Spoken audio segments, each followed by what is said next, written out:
Despite many warnings about Roundup-resistant genetically modified crops, our government has just approved Monsanto's next generation of herbicide-tolerant GMOs. According to EcoWatch.com, last week, the U.S. Department of Agriculture approved the sale and planting of dicamba-tolerant cotton and soybeans. Cornell University study found that exposure to the herbicide dicamba can cause serious health issues like shortness of breath, muscle weakness, and changes in the human central nervous system. However, thanks to the USDA, we may soon be exposed to 88 times more dicamba on soybeans and 14 times more on cotton. And the latest genetic modification will likely mean a future of dicamba-resistant weeds, just like the weeds that have become resistant to Roundup. Does it really take a rocket scientist to see how this is going to end? If we keep allowing Monsanto to introduce these herbicide-resistant GMOs, weeds will become more resistant, and we will be exposing ourselves to more potent and powerful and prevalent chemicals. We have to stop this dangerous cycle before it's too late. If you find yourself posting lots of selfies on social media, science says you may be a narcissist. A recent study from The Ohio State University examined 800 men between the ages of 18 and 40. After the participants answered questionnaires about their behavior and social media activity, researchers were able to determine the link between posting pictures of yourself and narcissistic behavior. The lead author of the study, Jesse Fox, said, "It's not surprising that men who post a lot of selfies and spend more time editing them are narcissistic, but this is the first time it has actually been confirmed in a study. Posting the occasional self-portrait is normal, but posting a constant stream of selfies might be a sign of mental illness. Or it may just be a sign that some of us are spending way too much time with smartphones and computers."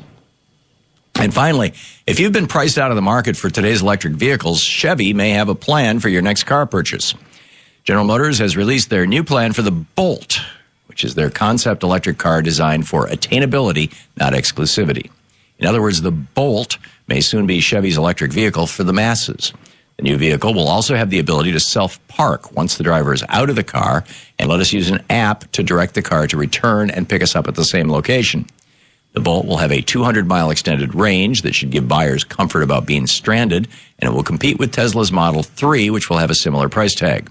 At $30,000, the Bolt and the Model 3 are still somewhat pricey, but they're thousands cheaper than current electric models, and they will help more Americans make the switch to green vehicles. Mary Barra, the new chief executive of General Motors, said, "Chevrolet believes electrification is a pillar of future transportation and needs to be affordable for a wider segment of customers. Just like Nissan's electric Leaf and Tesla's Model 3, the Bolt will put electric vehicles into the hands of millions more Americans and help our nation take a big step toward a cleaner, greener future." And that's the way it is for the week of January 19th, 2015. I'm Tom Hartman on Science and Green News.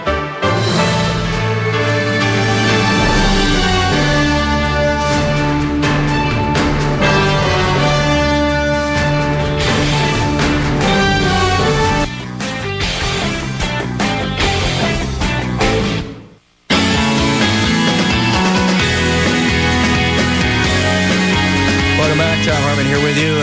A couple of interesting pieces in today's New York Times. Tonight is the State of the Union address. The president is going to be addressing some very, very modest proposals to raise the middle class and take a very, very tiny bite out of the butts of the very, very rich. I mean, a tiny, tiny bite compared to what tax rates were before Ronald Reagan. This is fascinating, though. There's a piece. This is over at Les Leopold over in Alternate. He talks about where all the money is that's stashed in the offshore tax havens. The United States, 49% of the global total. Next up is China, 6%, Germany, 4%, United Kingdom, 3%. We are 49% of our billionaires stashing their money overseas. These are people with more than $50 million in wealth. According to the Public Interest Research Group, U.S. PIRG, we're losing about $184 billion a year due to corporate and individual offshore tax evasion. Now, that said, and by the way, I usually every year on State of the Union Day, I say, what would you like to hear the president say in a State of the Union address tonight? And today is no exception. I would love if you have something that you think that the president should be saying tonight, although I think it's pretty much cast in stone. It would be fascinating to hear your thoughts on that. My thoughts on it are twofold. Number one, I think that his proposals are modest because he is still in the mode of maybe I can make this work, and maybe he can. I mean, who knows? Maybe he's doing it the right way. If I were president, dream on, right? If I were president, I would be shooting for the moon. I would just come right out and say, the Republicans. I would pull a Harry Truman. I would say the Republicans are the party of the rich and powerful. They always have and they always will be. We need to stop listening to them. We need to stop electing them. They represent the interests of fewer than 1% of Americans. And the Democrats, because of changes in campaign finance laws brought about in large part by the Supreme Court, the Democrats increasingly are having to deal with the pressure of needing to raise massive amounts of money to get elected, and that's distorting the Democratic Party's traditional values. And in net, the whole thing is that America is going down the tubes, or at least the American middle class is going down the tubes, because of policies and laws made by the Supreme Court and by Republicans. And because of Reaganomics. And if I was doing the State of the Union, I'd say, okay, that's it for Reaganomics. I'm declaring war on Reaganomics. We are going to take America back to where it was when it was prosperous. So, anyhow, that's my take on it. This other piece, and just apropos of this, Ashley Parker writing in today's New York Times, Koch seminar is early proving ground for Republican hopefuls. When Senator Rand Paul of Kentucky went to Kansas last year to campaign for Governor Sam Brownback, he quietly requested a private meeting with oil billionaire Charles Koch. Similarly, Senator Ted Cruz of Texas popped through Wichita in October for an audience he had requested. And Governor Chris Christie of New Jersey has worked to cultivate a relationship with the younger Mr. Koch, stopping by his Manhattan office, calling him to talk politics and socialize with him, their wives included. And then here's the kicker, and this is why we need campaign finance reform. I mean, do you really want two cranky billionaire brothers running the politics of a nation?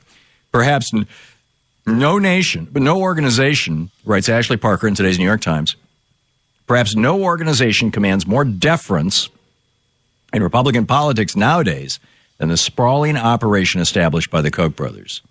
And this week, the intense competition among Republicans for their embrace and attention will break out into the open. An invitation-only group of 2016 hopefuls will travel to a resort near Palm Springs, California for the Koch brothers' annual winter seminar, kicking off the so-called Koch primary. These guys have a political machine that rivals the Republican Party. Is that the American way?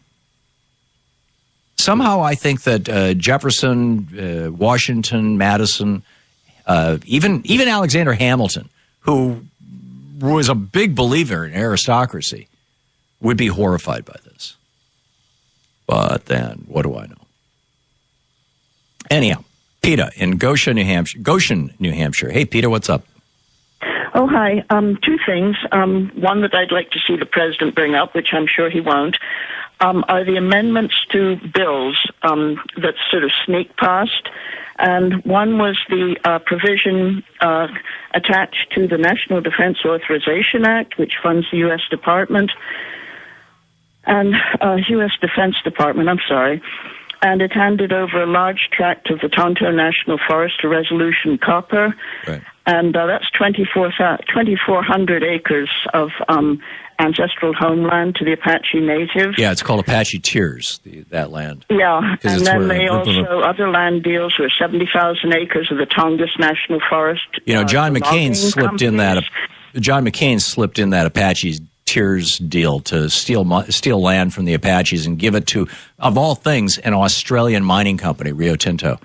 This is obscene. Yeah, I agree. One other thing I just wanted to say about the rich that you've been talking about.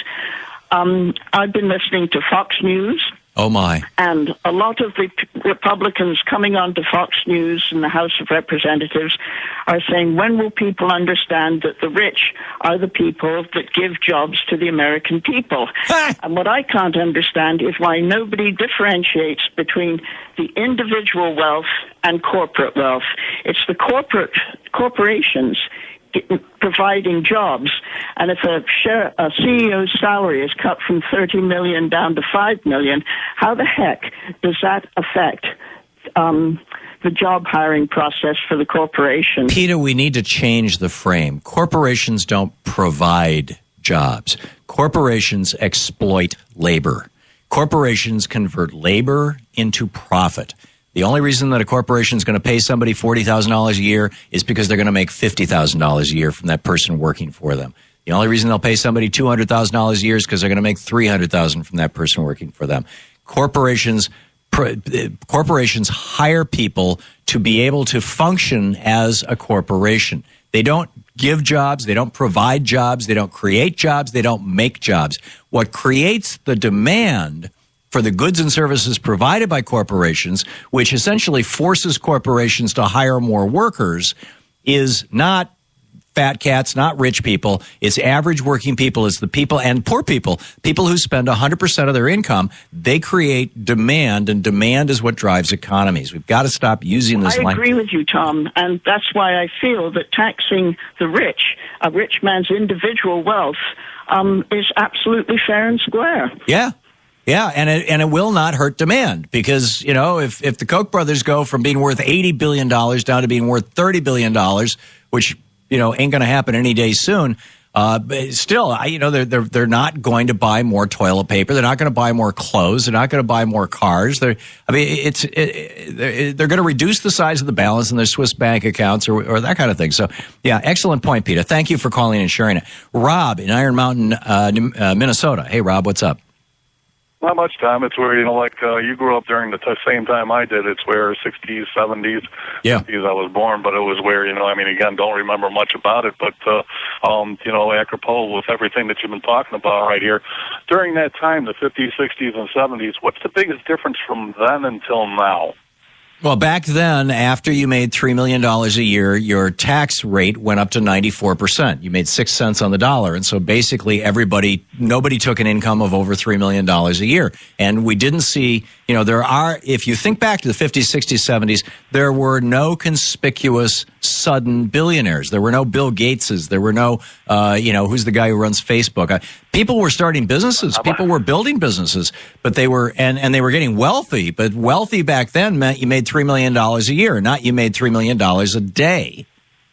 It hurt my feelings now because you figured it out again, because I was just basically going to say that during that time there were no billionaires, you know. I mean, the job creators were the people, and we had the jobs, you know. I mean, there wasn't that big of a deficit. Yes, we went after wars that we weren't supposed to, but it was a pretty good time overall, you know. I mean, compared to now, it's where, you know, like, I mean, let's face it, it's where if we outlawed billionaires, it wouldn't hurt anybody, would it?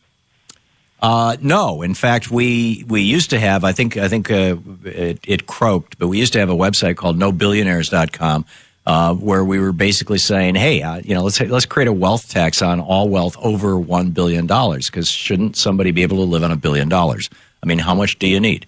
So, now obviously there are, you know, for businesses or privately held companies, you'd have to have an exception for that, but, it's still there? Oh, cool. Okay. So, Rob, excellent point. Thank you for the call. Daniel in Greensburg, Pennsylvania. Hey, Daniel. Hi, Tom. Big fan. Thank you.